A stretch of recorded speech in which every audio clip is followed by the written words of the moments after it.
Welcome to my speech and debate final.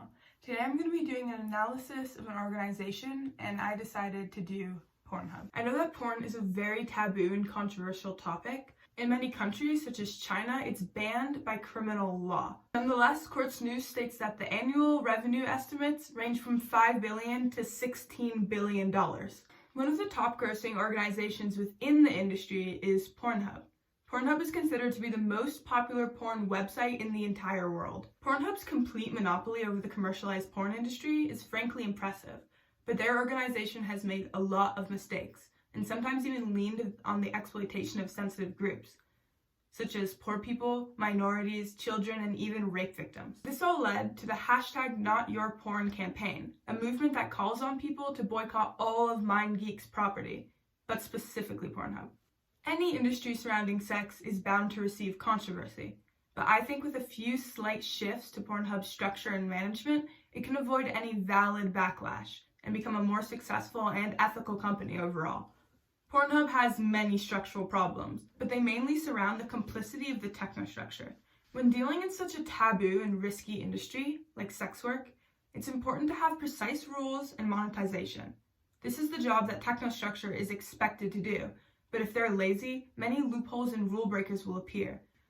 This can lead to life-ruining consequences for the operating core of any company. According to Yahoo Finance, there's around 173 years worth of content uploaded to the site. And technostructure claims that they regularly monitor these videos. But with a short search of words like teen, leaked, or stolen, you'll realize that claiming to monitor at all is a huge overstatement. It's true that the policies surrounding this site are apparent. On the official Pornhub Help Center website, it clearly states that child pornography, rape, snuff, torture, death, violence, incest, racial slurs, or hate speech are not permitted. However, having a rule in place is completely ineffectual if the rule is not imposed. The problem lies with the technostructure not regularly enforcing these policies. It's clear that the operating core will not always adhere to important policies put in place. But that's probably because they're so easy to overlook and there's rarely any punishment attached to breaking them. A simple solution would be to require IDs. Pornhub only requires an official government ID if you want to become a verified user or you want to put commercials on your content, which means that anybody underage could be posting at any time. Many people have come forward and talked about their experiences when trying to get a video of themselves removed from the site. Kate Isaacs, the founder of the #NotYourPorn campaign, states, "We told the company that she was underage, that she didn't consent to being on their website, and it still took several weeks to remove it. Unfortunately, the damage was already done. When one video had been removed, an identical one with her full name attached would pop back up again." Another woman came forward via Twitter and explained her experience, stating, "My rapist put me in a mental prison, but you, Pornhub, gave me a life sentence by allowing 6 videos of my rape at age 14 to stay up for over 6 months, until I impersonated a lawyer.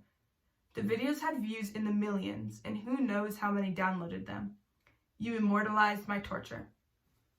These stories highlight the importance of technostructure's role. It's critical for this organization's survival and the well-being of others that Pornhub strengthens its monitoring process. It maybe goes without saying, but Pornhub's human resources isn't very strong either. I feel confident in saying that the operating core, porn stars and sex workers, are not guaranteed any of Maslow's different kinds of needs. Pornhub's structure is unique in terms of their relationship between strategic apex and operating core. Unless you're a verified star, you're not technically hired or an official employee of the organization. It can be argued that they're not responsible for any of these human needs. However, I believe if the organization were to follow these guidelines and begin to treat sex work like a real job in a sustainable industry, they would be more successful and avoid their current heaps of backlash. While it's true that the legal sex industry may seem like a very free and passion-driven, theory-wide type of industry, that is not at all the case. Pornhub's sex work agency operates in a way where things are very much driven by money and pressure. So I would consider Pornhub to be a Theory X motivated company. Porn is such a dubious topic that politics and political religious debates follow every single aspect of the organization. There's nothing Pornhub as an organization could do that would simultaneously please the alt-right anti-porn groups and continue to make a profit. If this organization were to let go of their greed for success and money and focus on the physical and psychological damage their organization has been supporting for years, they'd be able to let go of much of their political critiques, gain new supporters, and ethically gain new workers who will feel more comfortable representing their brand. I think that symbolism and inspiration are seriously lacking at this organization. It could be beneficial to inspire the operating core and middle line by explaining how sex work can be genuinely beneficial to society. Most doctors would agree that masturbation is good for you, and some even found links to productivity and lower stress levels. The symbolic frame encourages giving people something to believe in.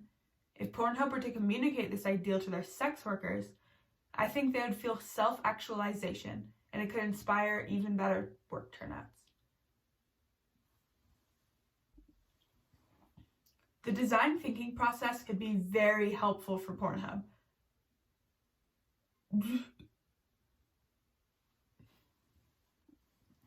The design thinking process could be very helpful for this organization. Step 1, empathize. They could conduct interviews and surveys with customers, employees, and maybe even the leaders of the #NotYourPorn movement, and just hear out everyone's input. Step 2, they would define the problem. I have already defined all the major ethical and structural problems for them so they can ask me about it, or they can just draw the same simple conclusion as I did from their interviewing process. Step 3, ideate. The solutions for Pornhub's issues are very clear. They need to hire more people to monitor videos and start enforcing their policies, maybe even creating some new ones. Finally, Step 4, the prototype. This step could be so helpful for their organization. Drawing inspiration from other more ethical porn sites and adopting some of their policies would be a great step for them. Step 5, the test. Now all that's left to do is test the new and improved Pornhub. This could potentially inspire positive changes throughout the entire pornography industry and change society for the better.